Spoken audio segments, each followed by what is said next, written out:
In this short section, we'll look at fantastically important application of spectrophotometry, namely at immunoassays methods of analysis. They are commonly used for determination of multiple species.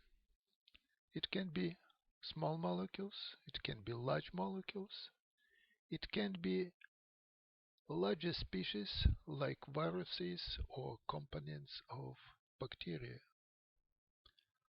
At this very moment, the success of immunoassay analysis can change the destination.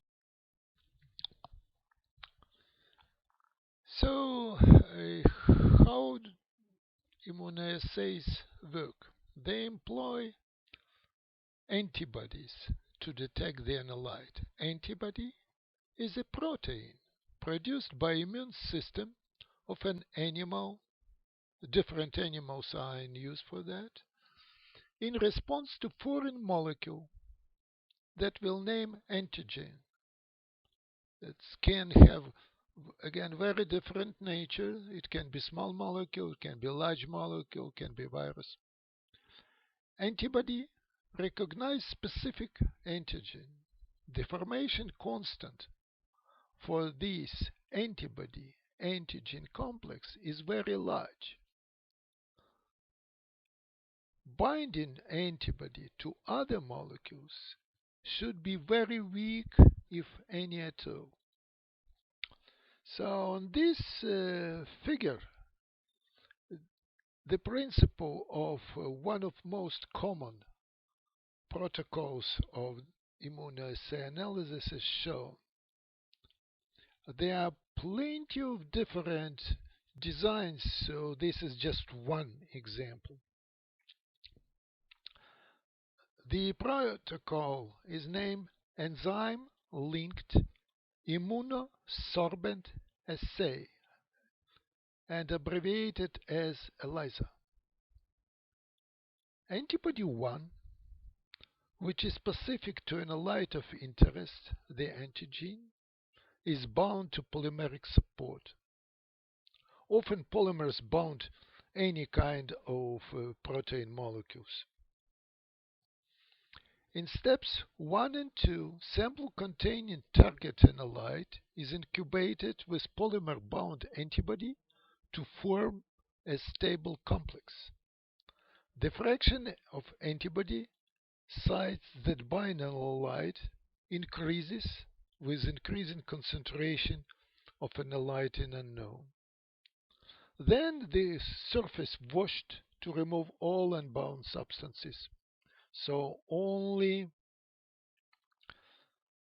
analyte protein bound to the surface is left. In step 3 and 4, antibody-antigen complex is treated with second antibody, which recognizes the analyte.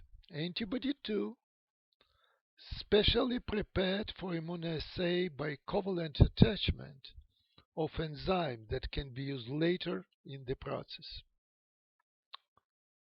Now, excess unbound substances are again washed away, so only you have two antibodies connected to our antigen. Next, termination step. The enzyme can transfer colorless reactant into a colored product. Because one enzyme molecule catalyzes the same reaction, many molecules of colored product are created for each analyte molecule. This is a large multiplication step. The enzyme amplifies signal for chemical analysis. Higher concentration of analyte protein, the greater extent of enzyme catalyzed reaction. Alternatively, we can run reaction to have fluorescent product, non-fluorescent reactant coming through enzyme to make it fluorescent.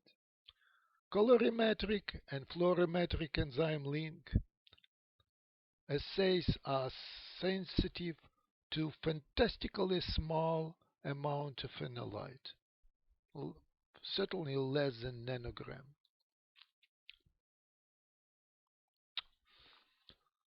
There are also simpler tests that will answer simply yes/no question.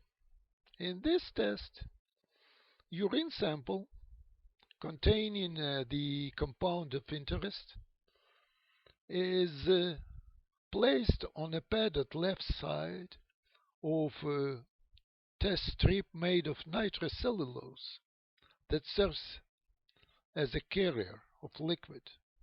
Liquid flows from left to the right by capillary action. First, it finds the detection reagent. Reagent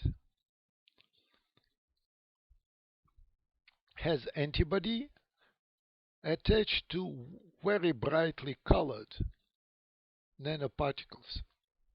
Alternatively, it can be something deeply colored fluorescent.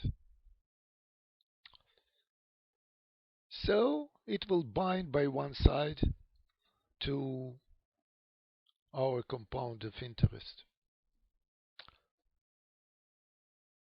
Next,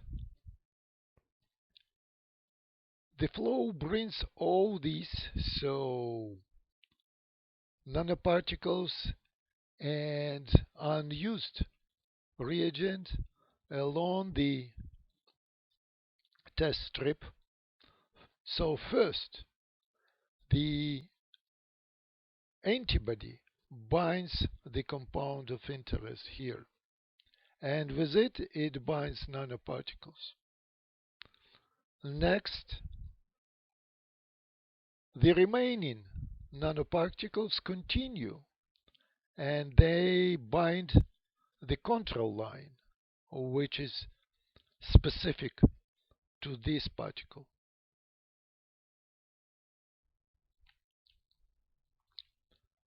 So next, colored strip formed. If these particles never reach position of second strip, the test will fail. Something was wrong. So, positive test. Both lines turn red.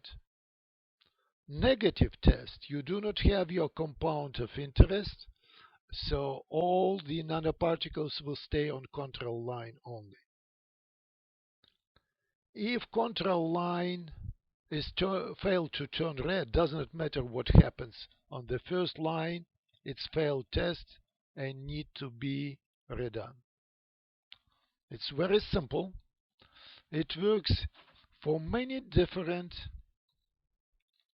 analytes, including the current SARS-CoV-2 virus components.